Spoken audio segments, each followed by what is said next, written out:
Hey guys, welcome back to today's video. This time, we're heading to Washington All County, where we get a front row seat to a walking excuse of a human being trying to cry his way out of jail. He's standing in front of Judge Slay, a judge who has absolutely zero patience and even less sympathy for people who pull the kind of stunt this guy did. Spoiler alert, it doesn't go the way he hopes. Let's get into it. Numbers 3839, People versus Sean Johnson, 23782 FH. How's your last week of people? Andrew Bannis with it on behalf of Sean Johnson. Mr. Johnson, can you hear us? Yes. Hello, Mr. Johnson. Good afternoon. Your Honor, I need to make sure my client understands that I have been advocating for his release on a GPS tether. He's willing to do anything in terms of 90, etc., testing. He has a lot of concerns about the collateral consequences of being incarcerated. Our pre-docket conference led me to believe that you are not letting him out today. And in fact, you gave me an indication of what his sentencing might look like if we get to that point, which is serious.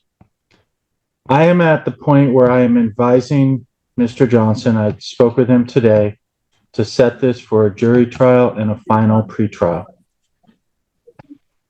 Not that he wants, well, he would prefer to resolve it in a different way that is not available as of today. This man's entire plan seems to be, alright, that was fun, but I'm ready to go home now. Can we just pretend I didn't beat my partner and call it even? Like he honestly believes this is some casual misunderstanding and everyone will just move on. Unfortunately for him, that's not how the real world, or the justice system, works. Is there an offer that's been forced by the people, or do you need to put it on the record now? No, there has not been an offer. So no offers. Can't hear. No, we can't do that. February 12th, Mr. Johnson, for trial. Your Honor, I can't hear anything. we need a different day because Ms. Noveski and I would be conducting the trial together, and she's not available on that day. Mr. Johnson, can you hear us now? Yes. Am I allowed to speak? I would like to speak to you, Your Honor. I have advised my client that if you allow him to speak, then it should only as it pertains to any bond situation, not about the underlying allegations. And I think he understood that. Okay. Mr. Johnson. Oh, good afternoon, Your Honor. While here in jail, I did attend to the Dawn Farms course, and I completed that with a certificate. And I attended AA also here in the jail. And I do admit that previous charges have been because of alcohol. Sure, you technically have the right to represent yourself and speak at trial. But moments like this are the perfect example of why you probably shouldn't. Watching him blame alcohol for his felony behavior while begging for release is painful. If there were a handbook titled What Not to Say to a Judge, he'd be quoting it line by line. I'm very eager to I would like to go home.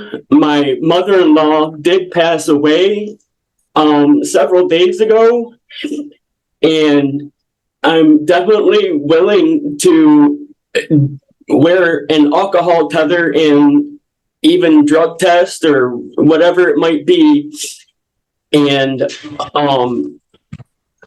if I can please have contact, because Sandy would really like me home, and she hasn't come to any of the court dates, and I extremely miss my daughter. If we could at least maybe drop the DV charge so I can go home and come back for a court date. Or, and this is a radical thought, you could simply not put your hands on your partner in the first place and avoid the domestic violence charge entirely. I can already hear some people furiously typing in the comments, asking how anyone knows what she wanted. Simple answer, you weren't supposed to have any contact with her at all. That part seems to get ignored every single time. Mr. Johnson, that for so many reasons isn't going to work. I understand you're not happy where you are and you don't want to be where you are, but I'm also of the mind that alcohol does not cause violence within the home. That's something else. It can exacerbate it, yes, but it's not the root cause for it. I believe under 6106, which are the rules that I need to look at regarding bond, that you are where you should be right now, and I need to do that to protect our community and protect Sandy. You have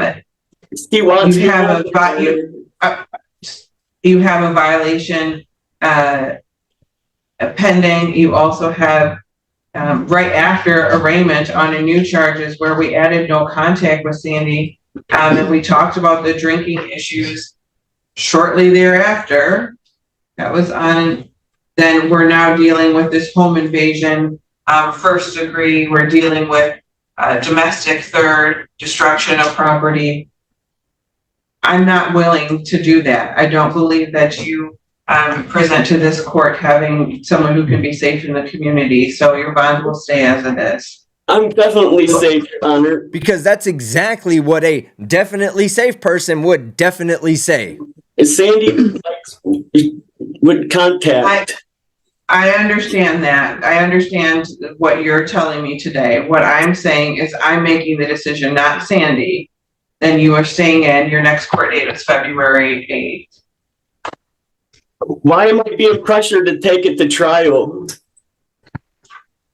Your Honor, There's no offer against you. You have the opportunity to plead guilty as charged, or you have the opportunity to set it for trial. Those are your two options for today. In regards to the violation of probation, I understand there's a prison recommendation. There is. There is a recommendation to send you to prison for following a guilty plea or a guilty disposition on these new charges.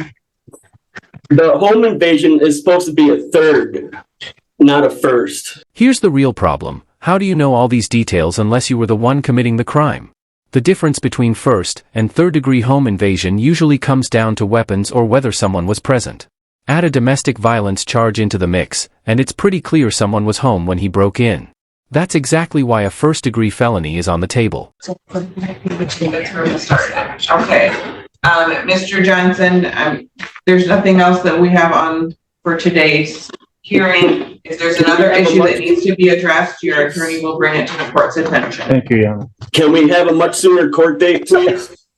That is much sooner than the last trial I think was in May. Why do I feel like this is being rigged? And yes, the system is stacked against you, and every other person who chooses violence against the people they claim to care about. It's supposed to be. That's the whole point. If you don't like it, here's a simple solution: stop hurting the people you love. Now, if you liked the video, go ahead and hit that like button.